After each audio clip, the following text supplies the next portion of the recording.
अस्सलाम वालेकुम। Honours kindergarten and secondary school, मैं आपकी इस्लामियात की टीचर पहली वीडियो लेक्चर में आपको खुशामदीद कहती हूँ।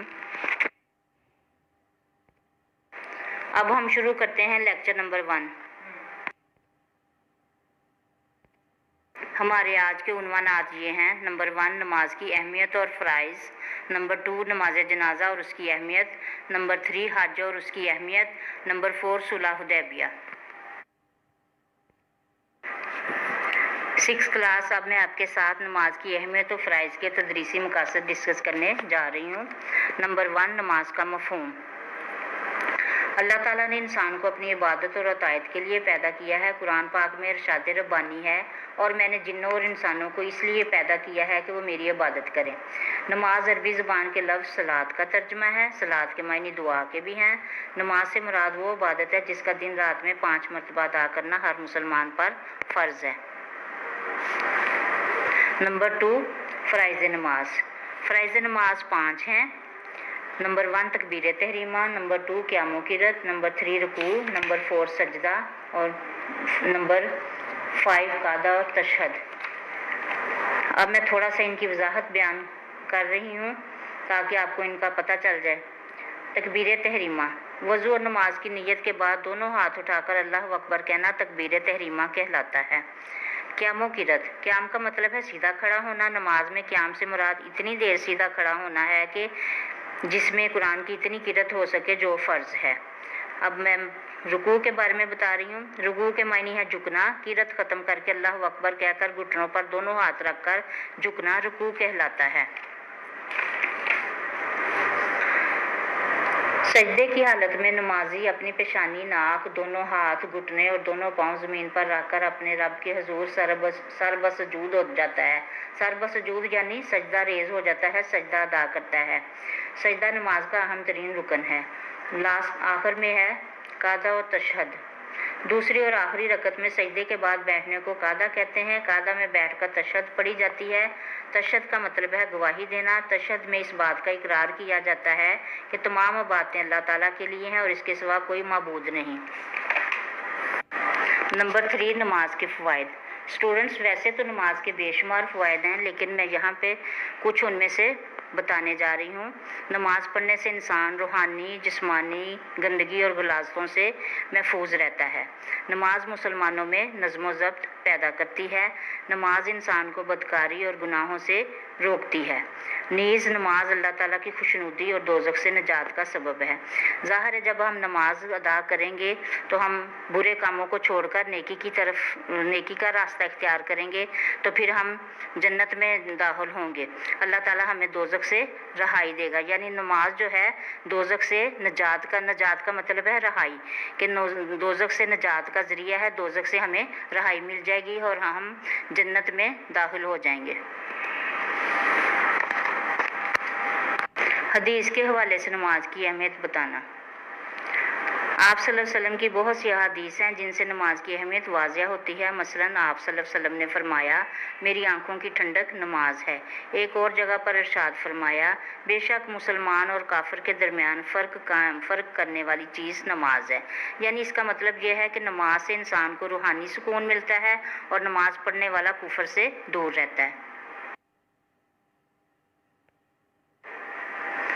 स्टूडेंट्स, नमाज की अहमियत और फ़राइज़ के अहम नुकात ये हैं।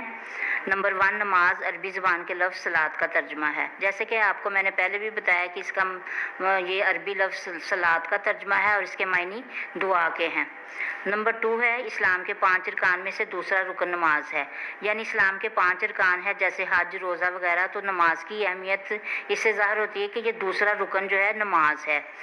नमाज दीन का सतून है। इसकी मैं वजाहत बताती हूँ कि ये इसका क्या मतलब है कि नमाज दीन का सतून है। दीन इस्लाम एक इमारत है और नमाज इसका सतून है। जिस तरह इमारत की मजबूती के लिए सतून की ज़रूरत होती है, इसी तरह दीन इस्लाम पर चलने के लिए ज़रूरी है कि हम नमाज की पाबंदी करें। यानी हमारे ईमान की मजबूती नमाज से है। नंबर 4, नमाज पढ़ने वाला मुसलमान होता है और ना पढ़ने वाला कुफर के करीब होता है।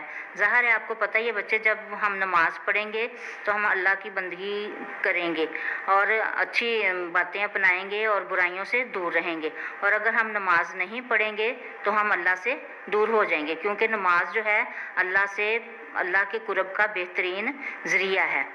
इसी तरह 5वां पॉइंट है, हुजूर ने फरमाया मेरी आंखों की ठंडक नमाज है। हुजूर की बहुत सी अहादीस हैं जिसमें आपने नमाज की अहमियत वाज़िया की। उसमें ये भी है कि मेरी आंखों की ठंडक नमाज है, यानी नमाज से हमें रूहानी सुकून मिलता है। और आप सल्लल्लाहु अलैहि वसल्लम ने फरमाया जिसने नमाज अदा की उसने मेरी अताअत की। नंबर 6, नमाज मुसलमानों में नज़्म व ज़ब्त पैदा करती है।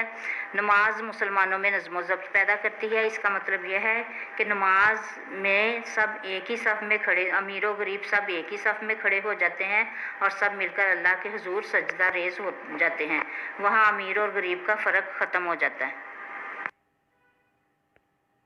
स्टूडेंट्स, अब आपसे सवालात के जवाब डिस्कस करती हूँ ताकि आपको लेक्चर की मुकम्मल समझ आ जाए। नंबर 1, नमाज से क्या मुराद है? नमाज अरबी ज़ुबान के लफ्ज़ सलात का तर्जुमा है। सलात के मायने दुआ के हैं। नंबर 2, नमाज की फ़जीलत बयान करें। नमाज की बहुत ज़्यादा फ़जीलत है। नमाज अदा करने से इंसान अल्लाह ताला का कुर्ब हासिल करता है और बुरे कामों से दूर रहता है। नंबर 3, किसी हदीस से नमाज की अहमियत बयान करें। आप सल्लल्लाहु अलैहि वसल्लम ने फरमाया नमाज मेरी आंखों की ठंडक नमाज है। एक और जगह पर आपने इरशाद फरमाया नमाज मोमिन की मिराज है। स्टूडेंट्स, अब आप इस वीडियो को पॉज करें और सारे पॉइंट्स रिवाइज करें। 6th क्लास, अब हमारा दूसरा उन्वान नमाज जनाजा और उसकी अहमियत है। नमाज जनाजा के तदरीसी मकासद दर्ज झैल हैं। नंबर 1, नमाज जनाजा का मफ़हूम। दुनिया में इंसान की जान अल्लाह ताला की दी हुई अमानत है। हर इंसान को मुकर्ररा मुद्दत पूरी करने के बाद मौत आनी है। इसके बाद अल्लाह ताला के हुजूर पेश होकर अमाल का जवाब देना है। जब किसी मुसलमान का इंतकाल होता है तो दूसरे मुसलमान इसकी नमाज जनाजा अदा करते हैं। नमाज जनाजा मैयत के लिए मगफरत की इज्तिमाई दुआ है, यानी हम उसके लिए दुआ करते हैं। जब एक इंसान फौत हो जाता है तो सब लोग उसकी मगफरत के लिए दुआ करते हैं, इसे नमाज जनाजा कहते हैं। नंबर 2, नमाज जनाजा का तरीका। नमाज जनाजा जमात की सूरत में अदा की जाती है। सब लोग इमाम के पीछे काबा रुख खड़े हो जाते हैं। फिर नमाज जनाजा की तकबीरें कही जाती हैं और मैयत की मगफरत के लिए दुआ करके सलाम फेरा जाता है। नंबर 3, नमाज जनाजा की माशरती अहमियत। नमाज जनाजा अदा करने से मुसलमानों में मैयत के वारसों से हमदर्दी का एहसास पैदा होता है। इससे आखिरत पर ईमान पुख्ता होता है और अमाल की जवाबदेही का एहसास ज़िंदा होता है। यानी जब हम किसी के फौत होने पर जाते हैं तो हमें एहसास होता है कि हमने भी एक ना एक दिन अल्लाह ताला के पास जाना है और अपने अमाल का जवाब देना है। स्टूडेंट्स, नमाज जनाजा की अहमियत के अहम नकात दर्ज झैल हैं। नंबर 1, दुनिया में इंसान की जान अल्लाह की दी हुई अमानत है। जैसा कि आप जानते हैं कि हमारी जान अल्लाह की दी हुई अमानत है। मौत बरहक है और एक मुकर्ररा मुद्दत पूरी करने के बाद हर इंसान को मौत आनी है। दुनिया की हर चीज़ फ़ानी है, यानी दुनिया की हर चीज़ ख़त्म होने वाली है। इसी तरह अल्लाह ताला ने कुरान पाक में फ़रमाया है हर जानदार को मौत का मज़ा चखना है। नंबर 2, नमाज जनाजा मैयत के लिए मगफरत की इज्तिमाई दुआ है। जब किसी मुसलमान का इंतकाल होता है तो दूसरे मुसलमान उसकी नमाज जनाजा अदा करते हैं। नमाज जनाजा मैयत के लिए मगफरत की इज्तिमाई दुआ करते हैं कि अल्लाह ताला इसके गुनाह माफ़ फरमाए और इसे जन्नत में जगह अता फरमाए। नंबर 3, फौत होने वाला शख्स मर्द हो या औरत मैयत कहलाता है। फौत होने वाला शख्स जो भी हो, मर्द हो, बच्चा हो, औरत हो, वो मैयत कहलाता है। मैयत को इस्लामी तरीके के मुताबिक गुस्ल देकर कफन पहनाया जाता है और मर्द के कफन में 3 कपड़े और औरत के कफन में 5 कपड़े होते हैं। नंबर 4, मैयत को इस्लामी तरीके के मुताबिक गुस्ल देकर कफन पहनाया जाता है। नंबर 5, नमाज जनाजा जमात की सूरत में अदा की जाती है। स्टूडेंट्स, अब मैं आपके साथ नमाज जनाजा के सवालात के जवाबात डिस्कस करने जा रही हूँ। नंबर 1, नमाज जनाजा से क्या मुराद है? जब किसी मुसलमान का इंतकाल होता है तो दूसरे मुसलमान उसकी नमाज जनाजा अदा करते हैं। नमाज जनाजा मैयत के लिए मगफरत की इज्तिमाई दुआ है, यानी सब लोग मिलकर उसकी मगफरत के लिए दुआ मांगते हैं। नंबर 2, नमाज जनाजा कैसे अदा की जाती है? नमाज जनाजा जमात की सूरत में अदा की जाती है। सब लोग इमाम के पीछे काबा रुख खड़े हो जाते हैं, फिर नमाज जनाजा की तकबीरें कही जाती हैं और मैयत की मगफरत के लिए दुआ करके सलाम फेरा जाता है। नंबर 3, मैयत की मगफरत के लिए दुआ की जाती है, उसे क्या कहते हैं? इसका क्वेश्चन नंबर 1 में भी इसका भी जवाब है कि मैयत की मगफरत के लिए जो दुआ की जाती है उसे नमाज जनाजा कहते हैं। स्टूडेंट्स, अब आप इस वीडियो को पॉज करें और इसके सारे इम्पोर्टेंट पॉइंट्स रिवाइज करें।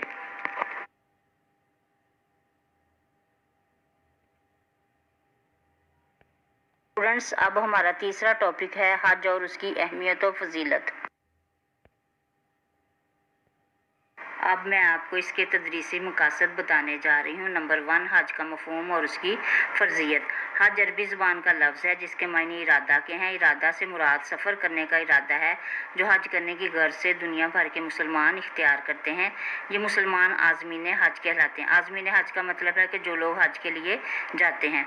ये सऊदी अरब के शहर मक्का मुअज़्ज़मा पहुँच कर अल्लाह ताला के घर बैतुल्लाह शरीफ में और दूसरे मुक़द्दस मकामात पर हाज़िरी देते हैं और फ़रीज़ा हज अदा करते हैं। हज की अदायगी हर आकिल बालिग साहिब इस्तात मुसलमान मर्द औरत पर फ़र्ज़ है। साहिब इस्तात का मतलब है कि जो लोग मालो दौलत के लिहाज से इस काबिल होते हैं कि वो हज का सफ़र कर सकें और उसके अखराजात बर्दाश्त कर सकें। नंबर 2, हज की अहमियत और फजीलत। हज मुसलमानों का अजीम दीनी इज्तिमा है। ये एक आलमगीर और जामिया इबादत है। आलमगीर का मतलब है कि तमाम मुल्कों से लोग एक मरकज़ पर जमा होते हैं और एक जैसा लिबास ज़ेब तन करके फ़रीज़ा हज अदा करते हैं। दीन इस्लाम में हज को बहुत अहमियत हासिल है। हज अदा करने वालों के लिए बहुत ज़्यादा अजर व सवाब है, लेकिन इस्तात, जैसे कि मैंने आपको पहले भी इसका मतलब बताया कि जो लोग इसकी ताकत रखते हैं रुपए पैसे के लिहाज से और जिस्मानी सेहत के लिहाज से, साहब इस्तात के बावजूद फ़रीज़ा हज अदा ना करने वालों के लिए सख्त वईद है। वईद का मतलब है कि उनके लिए सख्त अजाब है। हज़रत अली रज़ी अल्लाह अन्हा से रवायत है कि हुज़ूर अकरम सल्लल्लाहु अलैहि वसल्लम ने फरमाया, जो शख्स इस्तात के बावजूद हज नहीं करता तो उसके लिए कोई फ़र्क नहीं इस बात में कि वो यहूदी होकर मरे या नसरानी होकर। यहूदी होकर मरे या नसरानी, यानी जो लोग हज नहीं अदा करते वो फिर मुसलमान नहीं, वो उनका ताल्लुक़ यहूद और नसरानी से हो जाता है, यानी वो इस्लाम से दूर हो जाते हैं। इसका मतलब ये है। नंबर 3, हज के फ़वाइद। अब मैं हज के फ़वाइद आपको बताने जा रही हूँ। हज के बेशुमार रूहानी और दीनवी फ़वाइद हैं। हज मुसलमानों में रूहानी पाकीज़गी हासिल करने, ज़िंदगी भर के गुनाह बख्शवाने, आइंदा गुनाहों से बचने और बाहमी इत्तेहाद और नज़्म व ज़ब्त पैदा करने का बेमिसाल ज़रिया है। यानी हज अदा करने से उस इंसान के तमाम गुनाह माफ़ हो जाते हैं और वो बिल्कुल उसके गुनाह ऐसे धुल जाते हैं और वो बिल्कुल पाक साफ़ हो जाता है। और हज करने का ये भी है कि आइंदा भी इंसान गुनाहों से बचे। हज अल्लाह ताला की खुशनुदी और उसके घर में हाज़िर होकर अल्लाह ताला की बंदगी का बेहतरीन मौका फ़राहम करता है। हज के अमल से अल्लाह ताला के साथ ख़ास वाबस्तगी की तरबियत हासिल होती है। यानी हज करने से इंसान जो है आइंदा गुनाहों से बचता है और अल्लाह ताला से उसकी वाबस्तगी हो जाती है, यानी अल्लाह ताला के अहकामात के मुताबिक वो ज़िंदगी बसर करता है और गुनाहों से बचा रहता है। इसके अहम निकात ये हैं। नंबर 1, इस्लाम के 5 अरकान है। हज 5वां रुकन है। स्टूडेंट्स, जैसे कि आपको मालूम है कि नमाज, रोज़ा, तौहीद इस्लाम के अहम रुकन है, ऐसे ही हज इस्लाम का 5वां रुकन है।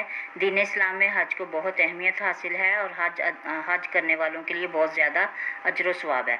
नंबर 2, हज का मायने सफ़र का इरादा करने के हैं।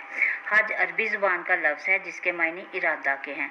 इरादा से मुराद सफ़र का इरादा है, यानी जो हज करने की गर्ज से दुनिया भर के मुसलमान इख्तियार करते हैं उसे सफ़र का इरादा कहते हैं। नंबर 3, हज इस्लामी साल के आखिरी महीने ज़िलहज में अदा किया जाता है। हज एक ऐसी जामिया इबादत है जो कई इबादतों का मजमुआ है। ये इबादत मनासिक हज कहलाती हैं, जो 8 ज़िलहज से शुरू होती हैं और 12 ज़िलहज को मुकम्मल हो जाती हैं। नंबर 4, मक्का मुअज़्ज़मा में बैतुल्लाह शरीफ वाक़या है। नंबर 5, हज़रत इब्राहीम और उनके बेटे हज़रत इस्माइल ने खाना काबा को तामीर किया। बैतुल्लाह अल्लाह ताला का घर है। इसे अल्लाह ताला के प्यारे नबी हज़रत इब्राहीम अलैहिस्सलाम और उनके बेटे हज़रत इस्माइल अलैहिस्सलाम ने अल्लाह ताला के हुक्म से तामीर किया। उन्होंने दुआ की कि अल्लाह ताला उनके इस अमल को कबूल फरमा ले और उनकी औलाद से फरमाबरदार उम्मत पैदा फरमाए। नंबर 6, हज मुसलमानों का अजीम दीनी इज्तिमा है। दीनी इज्तिमा का मतलब है कि ये इस्लाम का सबसे बड़ा इज्तिमा है। यहाँ पर तमाम मुल्कों से लोग जमा होते हैं। ये एक आलमगीर और जामिया इबादत है और यहाँ पर हर साल दुनिया भर से लाखों मुसलमान आते हैं और फरीज़ा हज अदा करते हैं और एक जैसा लिबास ज़ेबतन करके फरीज़ा हज अदा करते हैं। नंबर 7, हज की अदायगी हर साहिब इस्तिताअत मुसलमानों पर फ़र्ज़ है।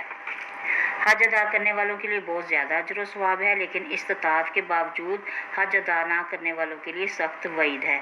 इस्तिताअत से मुराद ये है कि इंसान के पास इतना माल हो कि वो सफ़र के अखराजात बर्दाश्त कर सके और जिस्मानी सेहत के हवाले से भी वो इस काबिल हो कि मनासिक हज आसानी से अदा कर सके।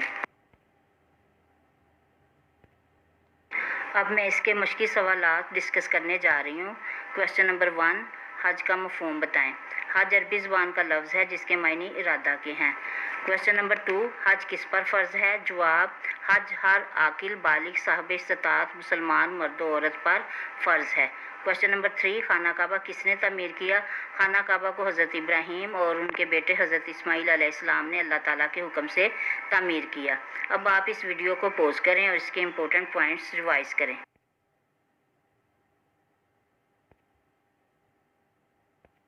अब मैं बाब नंबर 16 का चौथा उन्वान सुलह हुदैबिया डिस्कस करने जा रही हूँ। अब मैं आपको सुलह हुदैबिया के तदरीसी मकासद बता रही हूँ। नंबर 1, सुलह हुदैबिया का मफ़हूम और पस मंज़र। सबसे पहले मैं इसका मफ़हूम आपको बताती हूँ। इसका मफ़हूम ये है कि 6 हिजरी में मुसलमानों और कुफ़ार मक्का के दरमियान एक मुआहदा हुआ जो तारीख़ में सुलह हुदैबिया के नाम से मशहूर हुआ। चूँकि ये सुलह हुदैबिया के मकाम पर हुई थी, इसलिए इसको सुलह हुदैबिया कहा जाता है। अब इसका पस मंज़र बयान कर रही हूँ, यानी ऐसा वाक़या जिसकी वजह से कुफ़ार और मुसलमानों के दरमियान ये मुआहदा हुआ। मुसलमान जब हिजरत करके मदीना मुनव्वरा आ गए थे, वो काबतुल्लाह की ज़ियारत को ना जा सकते थे। उनकी दिल तवाफ़े काबा के लिए बेकरार रहते थे, यानी खाना काबा के तवाफ़ के लिए वो परेशान रहते थे। वो चाहते थे कि वो खाना काबा का तवाफ़ कर सकें। वो किस लिए नहीं कर सकते थे? क्योंकि खाना काबा तो मक्का में था और वो मदीना जा चुके थे और उन पर पाबंदी थी कि वो दोबारा मक्का नहीं जा सकते थे। हुज़ूर अकरम सल्लल्लाहु अलैहि वसल्लम का भी ऐसा ही हाल था। 6 हिजरी में आप सल्लल्लाहु अलैहि वसल्लम ने ख्वाब देखा कि आप सल्लल्लाहु अलैहि वसल्लम सहाबा कराम रज़ी अल्लाह अन्हुम के साथ बैतुल्लाह का तवाफ़ कर रहे हैं। आप सल्लल्लाहु अलैहि वसल्लम ने सहाबा कराम से इस ख्वाब का जिक्र फरमाया तो सहाबा कराम बेहद खुश हुए। उन्होंने इसे गैबी इशारा समझा यानी अल्लाह ताला की तरफ से इशारा समझा और सफ़र मक्का की तैयारियां शुरू कर दी। रसूल सल्लल्लाहु अलैहि वसल्लम ने मदीना मुनव्वरा के गिरदोनवा की मुसलमान आबादियों में ये ऐलान करवा दिया कि जो लोग ज़ियारत बैतुल्लाह का शौक़ रखते हैं वो आप सल्लल्लाहु अलैहि वसल्लम के साथ रवाना होने की तैयारी कर लें। यानी जितनी भी इर्द गिर्द की आबादियाँ थी, आप सल्लल्लाहु अलैहि वसल्लम ने सबको आपको बता दिया कि वो अगर बैतुल्लाह का तवाफ़ करना चाहते हैं तो वो सफ़र की तैयारियां शुरू कर लें।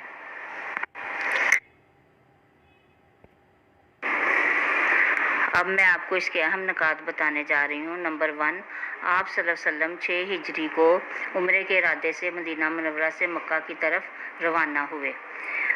आप सल्लल्लाहु अलैहि वसल्लम 6 हिजरी को उम्रे के इरादे से, यानी जब आपको हिजरत किए हुए 6 साल का अरसा गुजर गया तो उसके बाद आप उम्रे के इरादे से 1400 सहाबा के साथ मदीना मुनव्वरा से मक्का मुकरमा की तरफ रवाना हुए। चूँकि आपका इरादा ख़ास उम्रे का था, इसलिए ऐलान फरमा दिया कि कोई शख्स मुसल्ला ना हो, यानी वो कोई जंगी सामान वगैरह लेकर साथ ना आए, सिर्फ तलवार हो और वो भी नियाम में रहे। आपने कुर्बानी के जानवर साथ लिए, एहराम बांधा और मक्का की तरफ रवाना हो गए। नंबर 2, कुरैश ने आपको मक्का मुकरमा में दाखिले की इजाज़त देने से इनकार कर दिया। आप सल्लल्लाहु अलैहि वसल्लम मक्का में آپ صلی اللہ علیہ وسلم نے مکہ میں داخل ہونے کے لیے ایسے راستوں کا انتخاب کیا جن سے کفار واقف نہ تھے، تاکہ کفار کو آپ کی آمد کی خبر نہ ہو سکے۔ لیکن جب آپ حدیبیہ کے مقام پر پہنچے تو کفار نے آپ کو مکہ میں داخل ہونے سے روک دیا۔ نمبر 3، قریش کی سرکشی دیکھ کر آپ نے حضرت عثمان رضی اللہ عنہ کو اپنا سفیر بنا کر بھیجا۔ جب قریش نے آپ کو مکہ میں داخل ہونے سے روک دیا تو حضور نے حضرت عثمان کو اپنا سفیر بنا کر بھیجا تاکہ وہ کفار کو سمجھائیں کہ مسلمان جنگ کے ارادے سے نہیں بلکہ صرف بیت اللہ کی زیارت کے لیے آئے ہیں۔ حضرت عثمان نے قریش مکہ کو بہت سمجھایا لیکن ان پر کوئی اثر نہ ہوا۔ نمبر 4، حضور نے حضرت عثمان کے خون کا بدلہ لینے کے لیے صحابہ سے بیعت لی، جسے بیعت رضوان کہتے ہیں۔ جب قریش مکہ اپنی ضد پر اڑے رہے تو آپ نے حضرت عثمان رضی اللہ عنہ کو اپنا سفیر بنا کر بھیجا تو یہ افواہ پھیل گئی کہ کفار مکہ نے حضرت عثمان کو شہید کر دیا ہے۔ جب آپ کو یہ خبر ملی تو آپ نے حضرت عثمان کے خون کا بدلہ لینے کے لیے صحابہ کرام سے بیعت لی۔ صحابہ کرام نے انتہائی جوش و جذبے سے بیعت کی، اس کو بیعت رضوان کہتے ہیں۔ اس کے بعد جب کفار کو معلوم ہو گیا کہ مسلمانوں نے حضرت عثمان کے خون کے بدلہ لینے کے لیے قسم کھائی ہے تو وہ ڈر گئے۔ انہوں نے حضرت عثمان رضی اللہ عنہ کو واپس کر دیا اور صلح نامے پر راضی ہو گئے۔ آخرکار طویل گفتگو کے بعد مسلمانوں اور کافروں کے درمیان معاہدہ لکھا گیا جو کہ صلح حدیبیہ کے نام سے مشہور ہے۔ اب میں آپ کے ساتھ اس کے مشکل سوالات ڈسکس کرتی ہوں۔ سوال نمبر 1، صلح حدیبیہ سے کیا مراد ہے؟ جواب: 6 ہجری کو مسلمانوں اور کافروں کے درمیان ایک معاہدہ ہوا جو تاریخ میں صلح حدیبیہ کے نام سے مشہور ہوا۔ سوال نمبر 2، آپ صلی اللہ علیہ وسلم کس تاریخ کو عمرے کے لیے روانہ ہوئے؟ آپ صلی اللہ علیہ وسلم 6 ہجری کو اپنے صحابہ کرام کے ساتھ عمرے کے لیے روانہ ہوئے۔ سوال نمبر 3، بیعت رضوان کسے کہتے ہیں؟ جواب: آپ صلی اللہ علیہ وسلم نے اپنے صحابہ سے حضرت عثمان کے خون کا بدلہ لینے کے لیے بیعت لی، جسے بیعت رضوان کہتے ہیں۔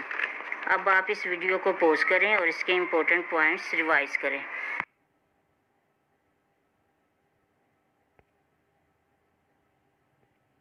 ویڈیو دیکھنے کا شکریہ۔